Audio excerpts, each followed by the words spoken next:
I want a safe zone for my kids. I want them to enjoy it. I want them to remember playing at the park. Dangerous, outdated, and dirty is how a Moorhead mom is describing a popular Moorhead park.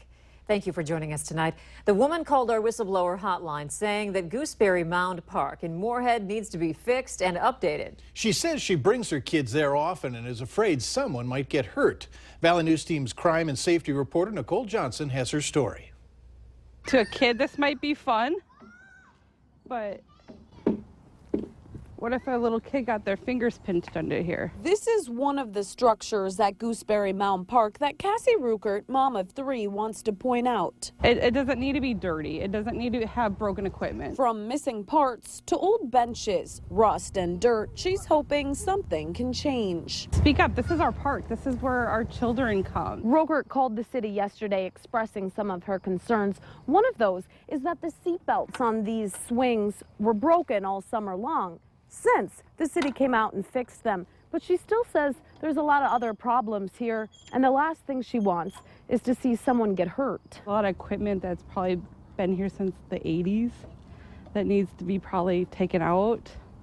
I know kids probably still play on it, but is it safe? I spoke with a representative from the Park and Recreation Department. She says they have certain parts for the park already ordered and inspect it routinely. One problem she pointed out is that a single slide could cost up to $10,000. As Ruckert and I talked, Moorhead's new city manager called. He didn't want to talk with me on camera, but wanted to talk with Ruckert and work with her on her safety concerns. It's just time for them to look at it and be like, whoa, there's some things that shouldn't be here and need to be removed. Ruckert says she isn't blaming the city. Rather, she's hoping that others will report safety concerns. And hopefully keep out the wrong people out of our parks.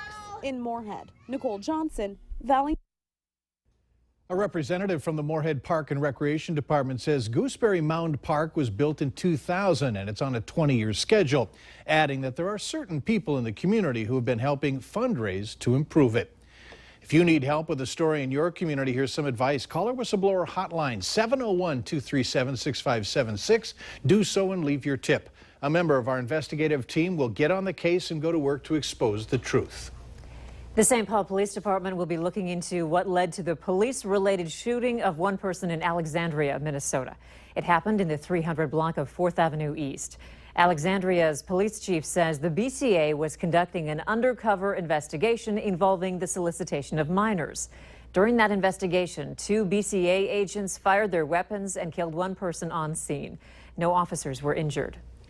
An exciting new project started today in West Fargo. The Cheyenne Plaza project aims to bring much-needed attention to the downtown area. It will feature 2 5-story buildings that will bring more businesses and more people to the growing city. Valley News Team's Giovanna Simic zeroes in on how one of the organizations will benefit. This is a major project, 2 large buildings. So again, this is an historic day in West Fargo.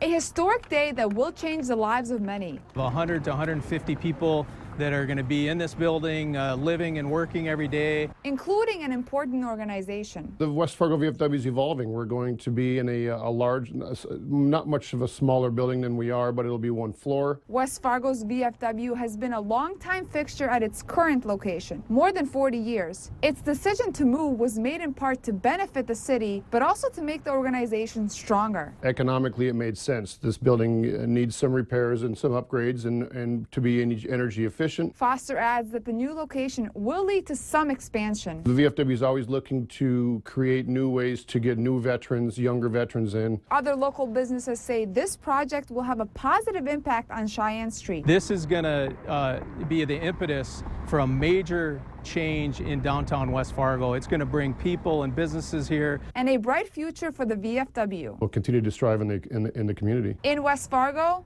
Giovanna Simic, Valley News Live. Demolition of some of the affected buildings will begin on Monday. The Cheyenne Plaza will be completed in about a year.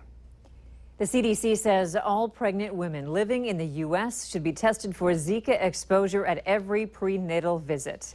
Erin Carrico lives in the FM area and is around 32 weeks pregnant. She says her doctor mentions the Zika virus at every appointment, which is something that's made her think about how serious this child-deforming illness can be. I'm not overly worried about it, but I think at the same time now hearing that it's actually in North Dakota itself, I think it's a little bit selfish that people go knowing that they can bring it in. But I don't like to worry about the unknown and the what if necessarily. So far, one woman in North Dakota has tested positive for Zika. She is pregnant and had recently traveled to Puerto Rico. Deer hunting restrictions will be eased a bit in Minnesota starting this fall. The Minnesota DNR says 1 deer limits are still in place for much of the state, but there will be 9 fewer zones where hunters can take only bucks. The DNR says a couple of mild winters have improved the deer population in the state.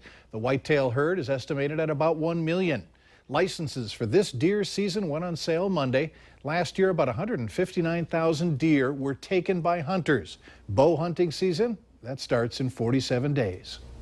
From the city to the farm, 144 people gathered tonight to experience a 5-course meal served in a farm field.